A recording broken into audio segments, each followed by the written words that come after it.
Welcome, welcome, welcome to the CXCD Casino, where life savings are merely a suggestion. How may I take your order? Wait a minute. You're not here to gamble, are you? No, you're here because of the rumors about what happened to G5. The fall of G5.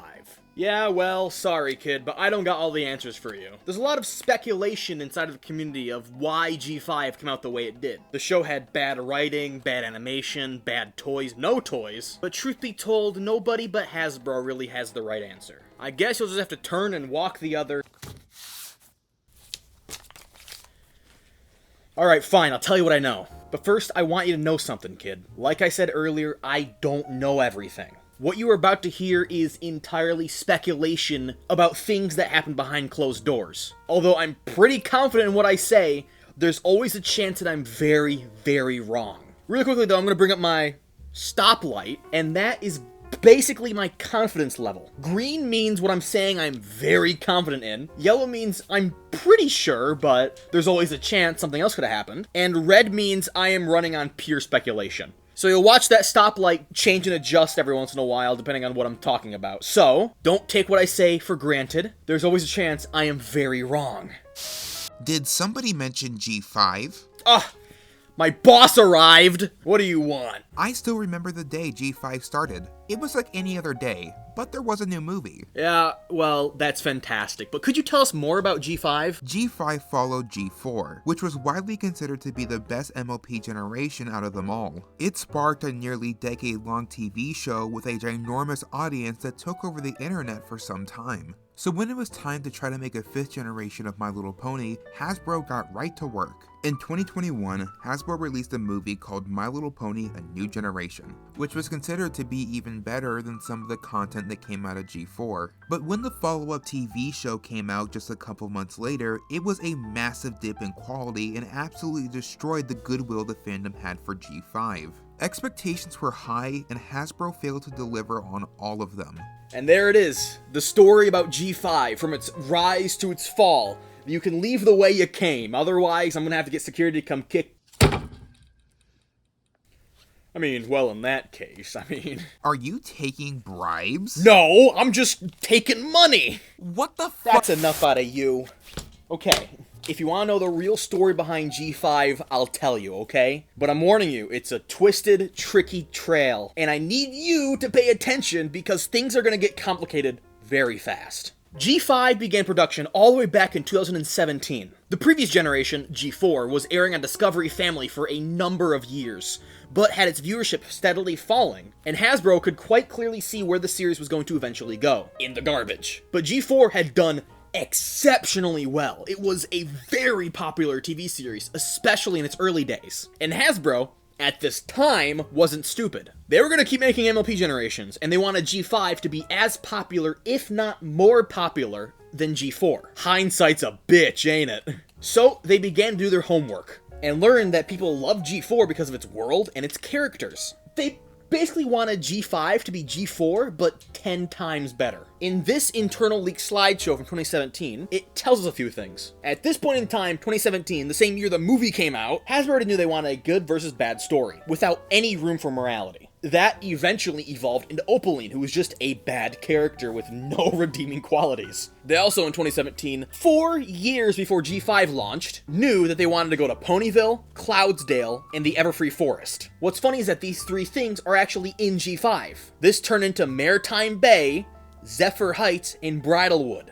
Now, I think it's a very good time to introduce our protagonist of the story. The former Hasbro CEO known as Brian Goldner. Now, Mr. Goldner, he's a CEO, okay? He might have been a bad CEO. He might have done some really bad things. I don't know. He might have caused a lot of problems and not been very nice. But he really likes Hasbro's IPs, including MLP. So for this story, Brian Goldner has a goal. One that he was very passionate about, and for the next 4 years, will gun for religiously. Mr. Goldner wants Hasbro to become the next Disney. So what exactly does that mean? Well, for lack of better words, Goldner saw that Hasbro has been doing the same old for the past 100 years, making toys and licensing TV shows and movies to other companies, and decided that, you know what? He thinks that Hasbro should be making those things first party. Hasbro should be the one making TV shows and movies. How it used to work before then was that Hasbro would give animation companies the rights to make their TV shows. This is an oversimplification, but you get what I'm saying, right? He would give these companies the rights to make a show or movie based around their IP. And boy, let me tell you something. It was a gamble. Hasbro did it originally with G1. Hasbro did it originally with G1. And it seemed to have paid off then. So when they decided to reboot their franchise for Generation 2, ouch. Let's ignore G2, okay? Well, let's try for G3. I mean, what's the worst gonna happen? I mean, it's not terrible. It wasn't as successful as G1, sure, but G3 was alright. I mean, it's alright. How about we try for G4? Simply put, Hasbro just got lucky. They could have easily given their IP to some company who would mass-produce literal slop, but they didn't. They chose DHX Media. And that, I mean, hindsight's 2020, that was a great decision, wasn't it? I mean, to be fair, they weren't entirely disconnected from the process. I mean, Lauren Foss was offered MLP by Hasbro, and Hasbro still had a hand in FIM's creation. It wasn't like they're completely disconnected, right? But my point still stands. It was still a gamble, and they could have lost. And Hasbro hated gambling.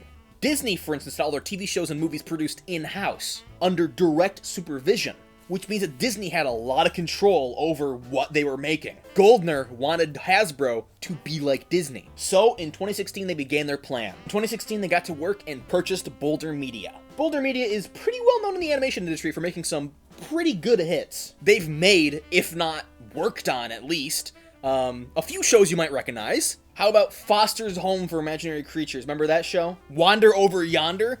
They made The Amazing World of Gumball. They made some real bangers and have worked with Hasbro in the past. So for around 50 to 200 million, they never disclosed their amount, Hasbro purchased them. To be fair, Hasbro has had in-house animation companies in the past, but this time it was different because Goldner was betting the entire company on this play. If Goldner's vision failed, the entire company was coming down with him.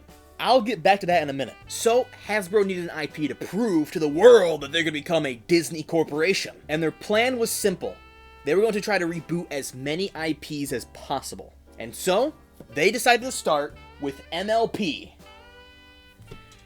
and Transformers. Now, I'm not here to talk about Transformers. This is an MLP-centric channel. But all you need to know, because this is a really cool fact, is that they tried to reboot Transformers with a movie called Transformers: A New Generation. Does that sound familiar to you? Because they reused that name for G5. That's the G5 movie, A New Generation. That movie was in development hell for so freaking long that it only released this year, called Transformers 1. And I'm pretty sure that the movie that we got now is very different to the movie that was started back 2017, okay? That was a lot of talking. If you fell asleep during that, I'll give you a quick recap. In 2017, Goldner devised a plan to become the next Disney. They started working on G5, bought Boulder Media, and started betting their entire company on its foyer to animation. You know, I really thought I got rid of you. Anyways, when G5 first began, it was originally going to release in 2019. But before that, Hasbro actually wanted to create a G4 finale movie. Like, movie. It would have been a similar style to Rainbow Road Trip, and many people theorize that's what this movie turned into, was Rainbow Road Trip, but it would have gotten a theatrical release, just like 2017 movie. It would have sent G4 off into the sunset with a big old salute. And if you've seen this concept art floating around, I believe that this is probably from that movie. We know this finale movie never made it that far into production. It never, like, left the concept art phase. And the guy who made this concept art said they were working on a G4 movie for a very short period of time, a number of years ago. And I believe this movie was basically an extended version of FIM's actual finale, The Last Problem, with Twilight lamenting over the fact that she would never get to go on another adventure with her friends ever again, before eventually deciding to go on one last big adventure. Some of the concepts in this movie was probably reused for the actual G4 finale. Anyways, this movie was unfortunately canceled very early in production, and now we're left with the only thing being made, which was the G5 movie. A movie that's gonna leave a legacy behind it. A movie that stole its name from Transformers. My Little Pony: A New Generation. G5 began as a G4 reboot, and the community reaction to this information was honestly pretty negative. A lot of people didn't want to see G4 get rebooted, but it just made sense, didn't it? I mean, G4 was a G3 reboot, as G3 was a G1 reboot. G5 being a G4 reboot was entirely logical, but nonetheless, Hasbro actually listened.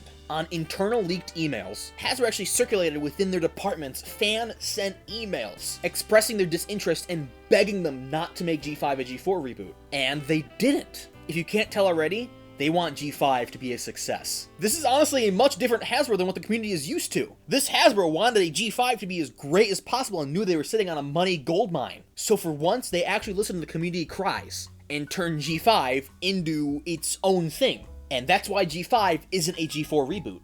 Well, community cries, I mean, plus the fact that Hasbro had a bit of a messy deal with both Discovery and Warner Brothers, preventing them from using any of their own G4 characters, despite Hasbro being the one who made the G4 characters. I mean, it wasn't impossible, it's just very expensive and time-consuming to get the rights to a certain character to use for G5. So it wasn't that Hasbro was paying Discovery a fee to use G4 characters, it was just more the process of getting the rights to those characters was very long and legally expensive. So it wasn't like Hasbro was like actually just paying them money to say, hey, here, you give us this character, please. So both of those factors is probably the reason why they decided to move away from a G4 reboot. There was actually concept art made during this era. It was mostly just experimental concept art. It never really got anywhere. But when G5 turned into its own thing, a few things happened. Twilight turned into Sunny. Rainbow turned to Zip. Rarity into Pip. Fluttershy and Applejack both kind of merged into Hitch. And Piggy turned into Izzy. Now, Ponyville into Maritime Bay. Cloudsdale into Zephyr Heights. And the Everfree into Bridalwood. Obviously, it's not a direct comparison. And saying things like Zip is just a Rainbow Dash clone is very disingenuous to Zip's character, right? But generally, that's just kind of the evolution of what happened. The G5 main six, at first, were kind of made legally distinct versions of the main six.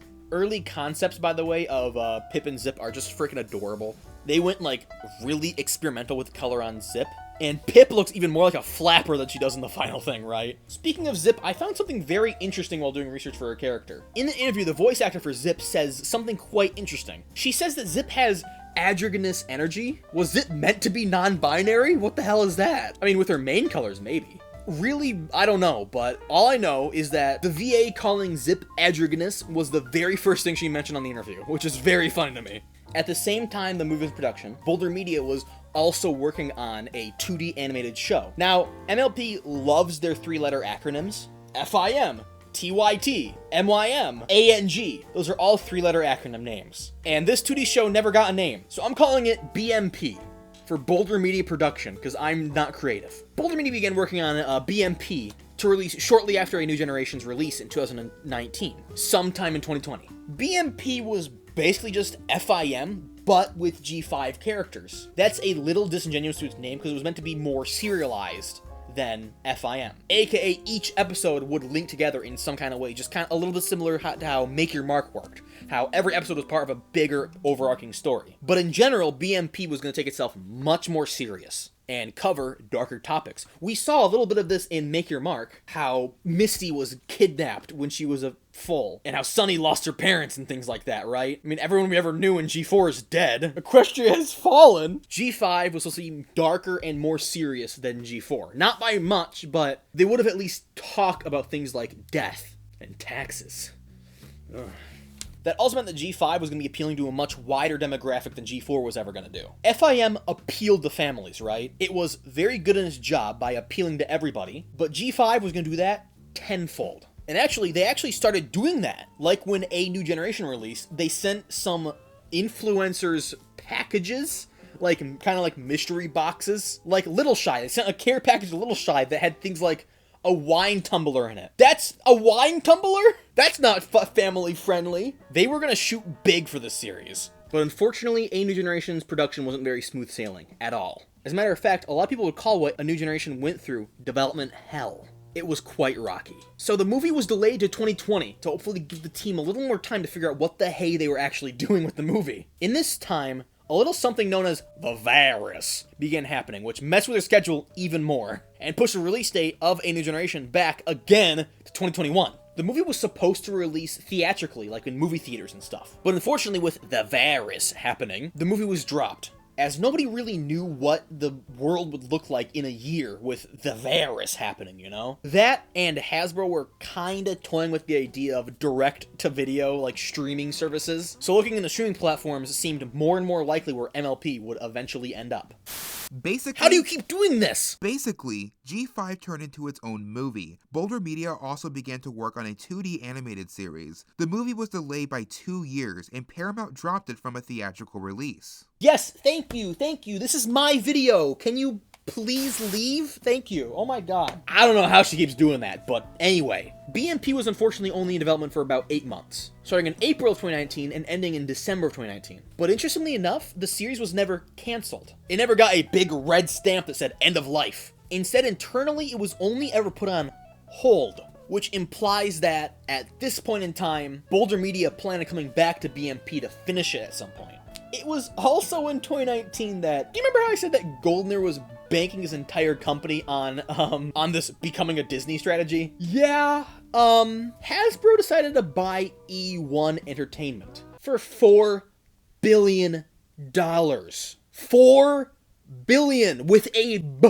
They nearly doubled the price of their company in that time. And along with E1, they got a bunch of things like film distribution, music distribution, a bunch of franchises. By acquiring E1, Hasbro had basically overnight set up their entire company to become a next Disney. Hasbro had everything they needed to become a Disney competitor at the small price of betting their entire company on it. If this didn't pay off with movies and TV shows, their company was going to go under. It wasn't a maybe. Hasbro needed this to pay off. And with Boulder Media and E1, A New Generation was their first attempt. A New Generation needed to be a success or else they would pull out.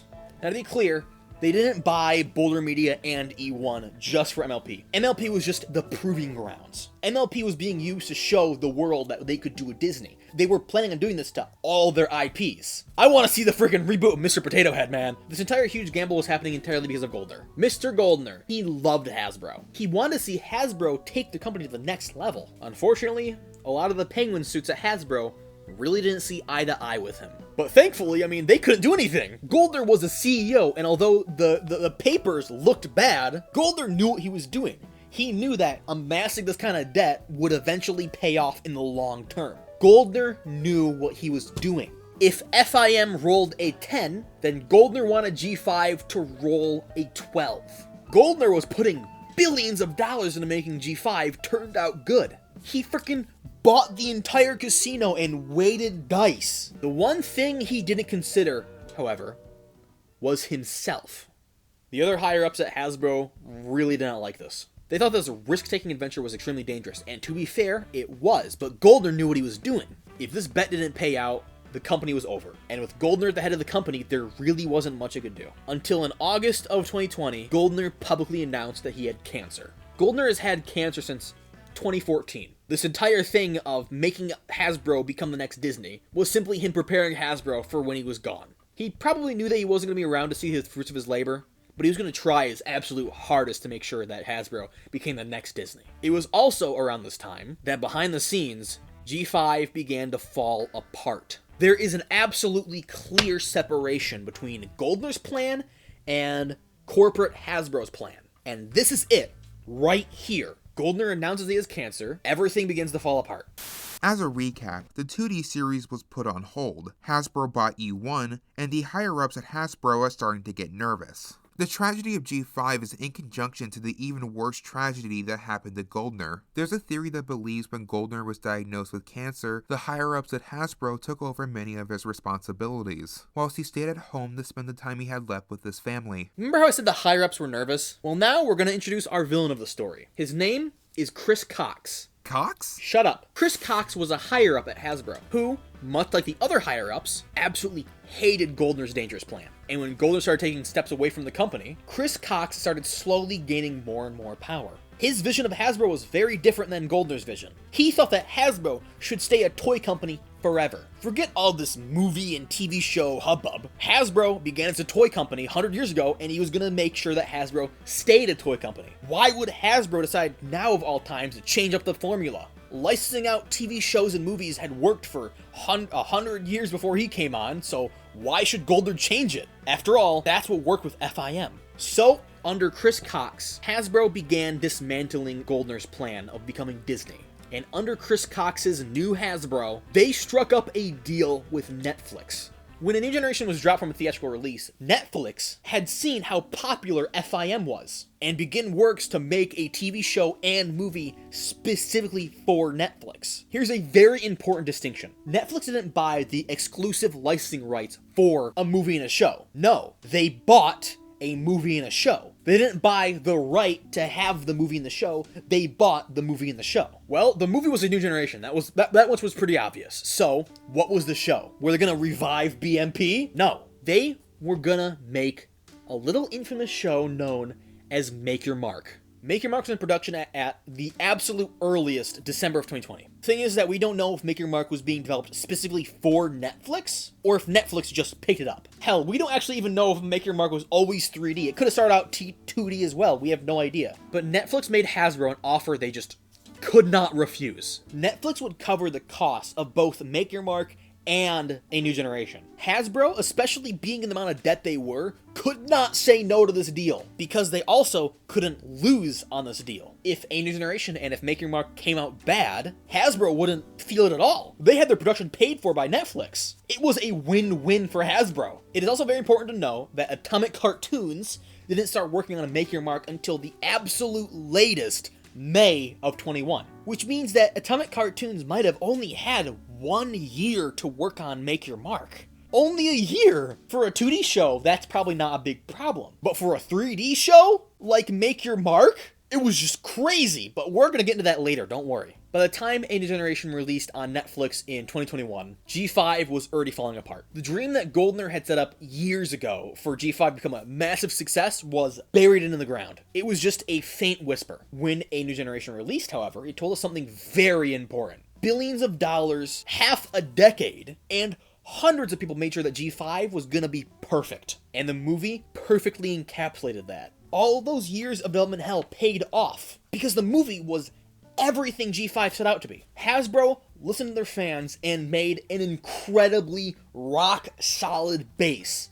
The world of G5 is incredible. The characters of A New Generation are amazing. All their hard work paid off. A New Generation was a success. It was in the top 10 globally for 5 weeks. For comparison, Stranger Things was only in the top 10 globally for 10 weeks. And A New Generation was a 3D animated kids cartoon. Hasbro listened to their fans and gave us a really, really good start. G5 was made for the fans. G5 was made for everyone. A New Generation was Hasbro's first ever foray into a Disney production. A New Generation proved that Goldner knew what he was doing. A New Generation proved that Hasbro could pull a Disney. Hasbro spent $4 billion, half a decade, and hundreds of people on making sure G5 was a success, only for Cox to come in and ruin everything.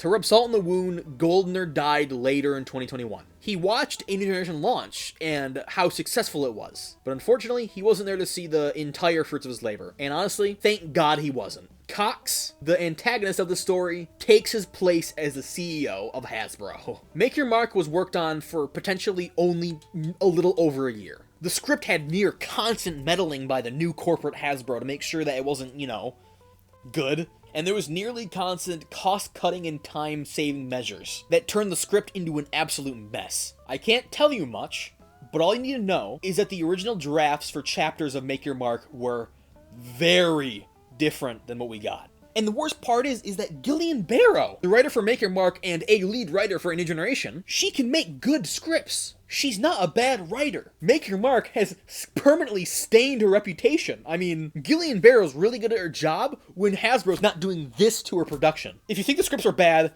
please do not blame Gillian Barrow. It's Hasbro's fault, not hers. And, I mean, I guess, don't get me wrong, all this necessarily isn't Cox's fault. I mean, it might have just been Hasbro's leadership at the time, and Cox just happened to be the figurehead, right? A face we can put to all this controversy. I don't know.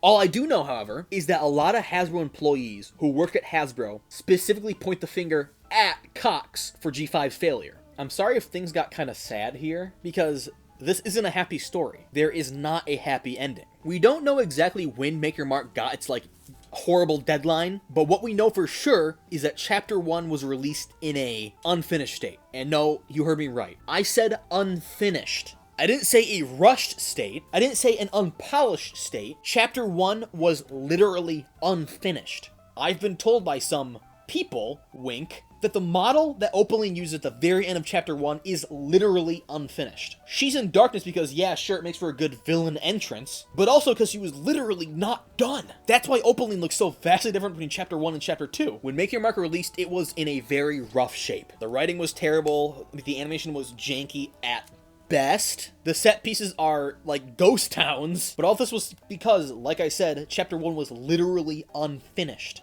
It really doesn't help the fact that the animators at Atomic Cartoons were given movie-grade models for this TV show. Basically, there are incredibly high-detailed and high-polygon models that were made specifically for the movie. Makes sense because it's a movie, it has to have a high fidelity. But E1 never gave Atomic Cartoons lower detail models. Why is that such a big deal? Because those models were made for movie computers. Computers that cost hundreds of thousands of dollars that can easily run this. Compare that to the relatively, consumer-grade computers of Atomic Cartoons. They couldn't render like more than 7 characters on screen at once because the models were movie-grade and they were using not movie-grade computers. If you ever wonder why Make Your Mark looks so empty, it's because their computers were literally catching on fire. Compound with the fact that Maya, the program that they used, is notorious for crashing. And because these models were so high detailed, it took them like 20 minutes to open a single file. You have yourself a nightmare production. Also, fun fact, if you watch to the end of a New Generations movie, you'll notice that they never actually show the Crystal Bright House being built. And then, in the beginning of Make Your Mark, it was built. So what, they just freaking forgot to show the Bright House being built? Kinda, actually. There's early concept art of A New Generation that show that they were originally planning on showing the Crystal Bright House at the end of the movie. Unfortunately, for time reasons, it was cut. Literally the best explanation for why the Crystal Bright House was never shown being built was because the Make Your Mark team was just never told that the Bright House was being built. That the Bright House scene was cut from A New Generation and was never told to include it. It was just a ginormous miscommunication. Goldner passes away, handing off Hasbro to Cox. The first chapter of Make Your Mark releases in an unfinished state due to very tough deadlines and technical limitations with the models they were given by Hasbro. Chapter 2 eventually releases, and it's apparent that something more is happening behind the scenes. Chapter 1 released in such a horrifically unfinished state because of its deadlines. When Chapter 2 released, it had a lot more time in the oven, and it showed. It really showed. Chapter 2 was leagues better in every way than Chapter 1, but it still had its dips in quality. Quite a few episodes were really bad. Once again, a result of Hasbro's freaking meddling with the script, plus timeline constraints and budget constraints, but still. But there were moments. Strange, almost glimpses into what Make Your Mark could have been under Goldner's vision. Every once in a while, the quality would freaking spike, and it was like it was as good as the movie again. But those moments were far and few between. When Make Your Mark was given time to breathe, it broke. When it didn't, it really didn't. This level of quality continued throughout all of Make Your Mark's production. Every subsequent chapter, minus Chapter 3 that would release, would get massive bumps in quality. And that kept going until Chapter 6. There was never a Season 2 of Make Your Mark planned. Although I say that, but Season 1 of Make Your Mark was all written as if there was going to be a Season 2. But there never was, and Netflix never ordered a Season 2.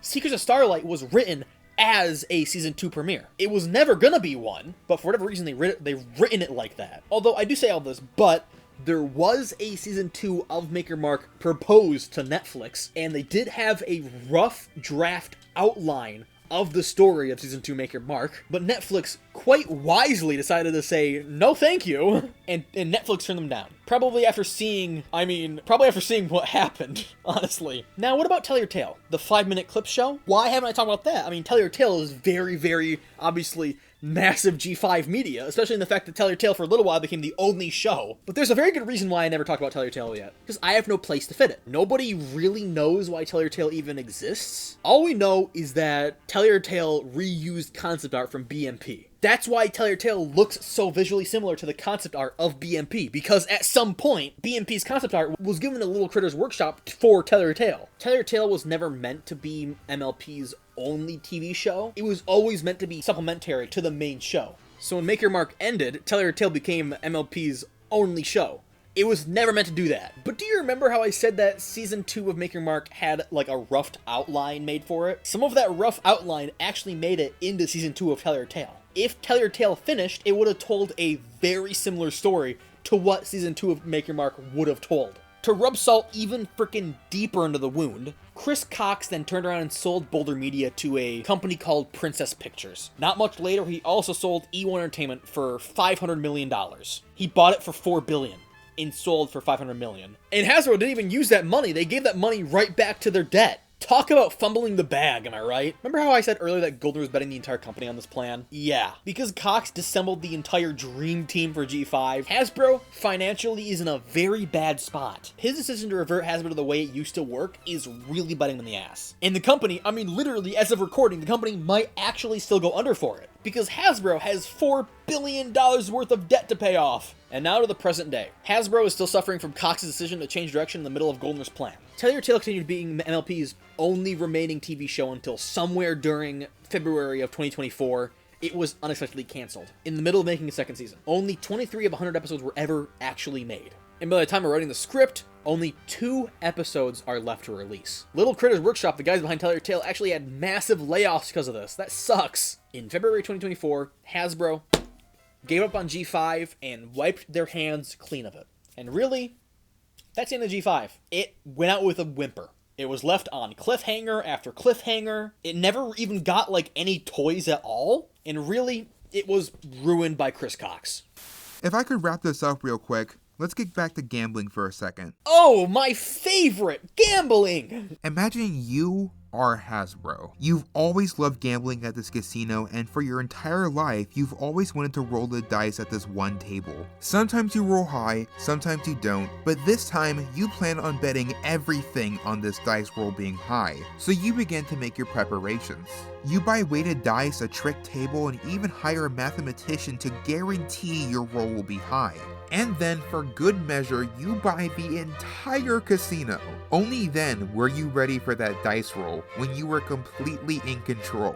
And then someone stops you. They take the dice away from your hands and say, "Hey, don't worry, I got this." And then they proceed to use their own dice. And then they throw it. You grab your hair in stress, the mathematician drops their clipboard in super slow motion, and it rolls a perfect 2. Snake eyes. The lowest number you could possibly roll. If they just let you do your own thing, it would have been a high number. If that person was never invited here, you'd be a billionaire. Now because of that one person, everything is ruined. Well, I guess in this context you would still have the casino and still make a lot of money from that, but you get the point.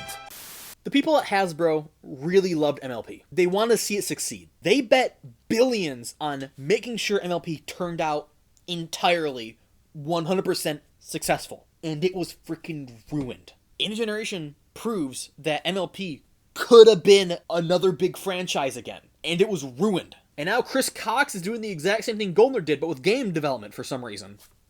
I do see a lot of people on Twitter doing the hashtag #SaveG5 movement. Listen, it's very noble, it's very honorable, but G5 has been dead for a long time. Ever since Goldner got cancer, it was already in a bag halfway down the river. Like, you know, I think I'm done with G5. I mean, G5 is just the absolute saddest thing in the world. And the community is just so freaking toxic. I can't criticize G5 even objectively without getting a lot of hate. I've even had other creators try to like do smear campaigns against me basically. Or at least what feels like smear campaigns because I dislike G5. Listen, if Save MLP works and if one day G5 somehow gets another series, I'll be there, cheering it on, like I did when Make Your Mark came out, okay? But for the time being, I'm probably done with G5. Really, I have no reason to cover it anymore, especially as covering it just gets me a lot of hate, so why do it? So,